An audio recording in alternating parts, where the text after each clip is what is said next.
Hi, good morning to everyone. This is Prem Kumar, Assistant Professor, Department of Computer Science from Tirthankal Nadar College. Today, I am going to talk about the programming, Python programming about the OOPS concepts. So we all know about what is meant by OOPS. So what is meant by OOPS? We know that it is an object-oriented programming language, right? Okay, we'll enter into that. So in Python, the object-oriented programming is a programming paradigm that uses objects and classes in programming. It aims to implement the real-world entity like inheritance, polymorphism, encapsulation, etc. etc. But the basic OOPS concepts are in a class and object. So before entering into that, we will see something about the OOPS concept. The main concept of the OOPS is to bind the data and the functions that work on that together as a single unit so that no other part of the code can be accessed to this data. So we'll see about the concept of the Python. So we have a class, an object, polymorphism, encapsulation, data abstraction, and etc. So when we see into this, we'll see one by one what is a Python classes. A class is a collection of objects.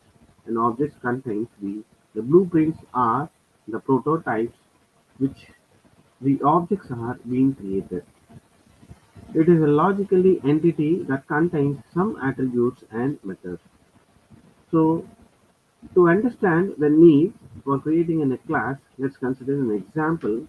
Let's say you want to tag a number of dogs that may have different attributes like breed and age.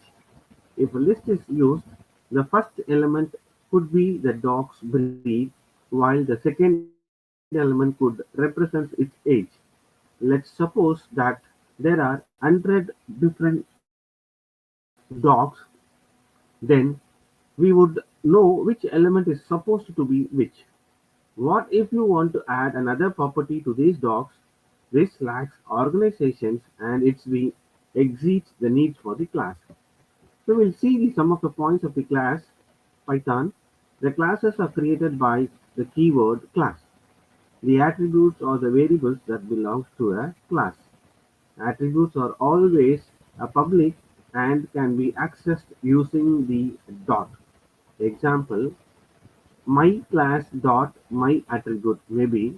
In this, the my class should be an object and dot after the dot it is going to say it is the name of the class. So this is how we have a syntax, the class name colon, and we have a following statement under that. Creating an empty class in Python, see the example. We have created a class named dog using the class keyword. So the keyword class has been used there, and the name of the class is dog with a line end within a colon, and we have the next statement. So this is generally says the empty class of the Python. So we all know that the class can be accessed only with the help of an object. Object is an entity that has a state and behavior associated with it. It may be the real-world objects like a mouse, keyboard, chairs, table, pens, etc. Integers, strings, floating point numbers, even arrays and dictionaries are all an object. More specifically, any single characters or any single string is an object. The number 12 is an object. The string hello world is an object. A list is an object that can hold other objects and so on. You have been using objects all along and may not even realize it. An object consists of states, behavior, and identity. We'll see what is state. State it is represented by the attributes of an object. It also reflects the property of an object. Behavior it is represented by the method of an object. It also reflects the response of an object to other objects. Identity it gives the unique name of an object and enables one object to interacting with the other objects. To understand the state, behavior, and identity, let us take an example of the class dog. The identity can be considered as the name of the dog. The state and the attributes can be considered as the breed, age, and color of the dog. The behavior can be considered as to whether the dog is eating or sleeping. That is nothing but the functionality. The creating an object. This will create an object named obj of the class dog defined above. Before diving deep into objects and classes, let us understand some basic keywords that will be used while working with an objects and classes. The Python self. The class method must have an extra first parameter in the method definition. We do not give a value for this parameters when we call the method the Python provides it. If we have a method that takes no arguments, then we still have to have no one argument. This is similar to this pointer in C++ and this reference in Java. The Python init method. This is an initiate method is similar to the constructor in C++ and Java. It is run as soon as an object and of a class is instantiated. The method is usefully to do any initialization you want to do with your objects. Now let us define a class and create some objects using the self and initiate method. See, I have given some example for this, a class, instance and attributes. So we have a class attribute. The attribute 1 is named as mammal. Then we have a method, we have a function. It was defined with the keyword def, initiate, and we have some self, and self is nothing but an argument to this method. So we have created an object Dodger is equal to dog of Dodger and Tommy is equal to dog of Tommy. So we have initiated a two objects for the class dog. Creating classes and objects with methods. Here the dog class is defined with two attributes. Attribute 1 is mammal and the second is it has been shared by all the instances to the classes. The initiate is a special method and we already discussed that it is like a constructor. It is going to initialize an object to the classes.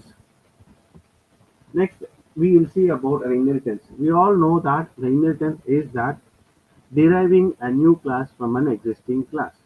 So inheritance is the capability of one class to derive or inherit the properties from the another class. The class that derives the properties is called the derived class or the child class, and the class from which the properties are being derived is called the base class or the parent class. The benefit of the inheritance are it represents the real world relationships well and it provides the reusability of the code. So we don't have to write the same code again and again, and also it allows us to add more features to a class without modifying it. It is transitive in nature, which means that if class B inherits from another class A, then all the subclasses of the B would automatically inherit from the class A. The types of inheritance: single inheritance, multi-level inheritance, hierarchical inheritance, and multiple inheritance. The single inheritance is enables a derived class to inherit characteristics from a single parent class. When we go for a multiple level inheritance, the multiple level inheritance enables a derived class to inherit the properties from an immediate parent class, which in turn inherits the properties from his parent class. The hierarchical inheritance, it has levels. Here, it enables more than one derived class to inherit the properties from a parent class. In the case of multiple inheritance, the multiple levels of inheritance enables one derived class to inherit the properties from more than one base classes.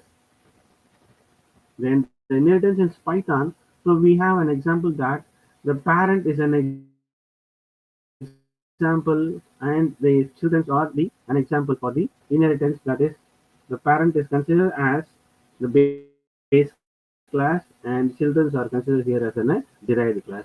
The employee class inherits from the person class.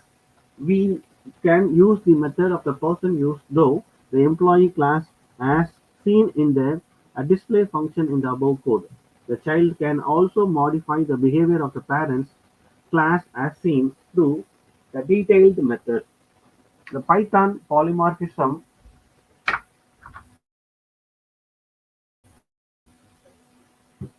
simply means having many forms. For example, we need to determine if the given species of birds fly or not. Using polymorphism, we can do this using this a single function.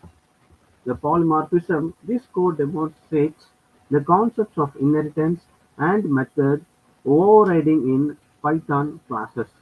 It shows how subclasses can override the methods defined in the parent classes to provide the specific behavior while still inheriting other methods from the parent classes. Python encapsulation. So we know that it is wrapping of data into a single unit. That is, we say it is an encapsulation. The best example of the encapsulation is we say it is a class, and also we can say an access specifier. It comes under the an example of encapsulation. We'll see that encapsulation is one of the fundamental concepts in object-oriented programming. It describes the idea of wrapping data and the method that works on data into one unit. This puts restrictions on accessing variables and methods directly and can prevent the accidental modification of data. To prevent accidental changes, an object's variables can only be changed by an object method. Those types of variables are called as a private variable. The class is an example of encapsulation as it encapsulates all the data, that is member function variables, etc. Encapsulation in Python. In the above, we have created a C variable as a private attribute. We cannot even access these attributes directly, can't even change its value. The data abstraction. It hides unnecessary code details from the users. Also, we do not want to give our sensitive part of a code implementation, and this is where the data came. The data abstraction in Python can be achieved by creating abstracted class. So hope you all understand about the OOPS concept which we have it in the Python. So I once again thank you all for this cooperation. Thank you.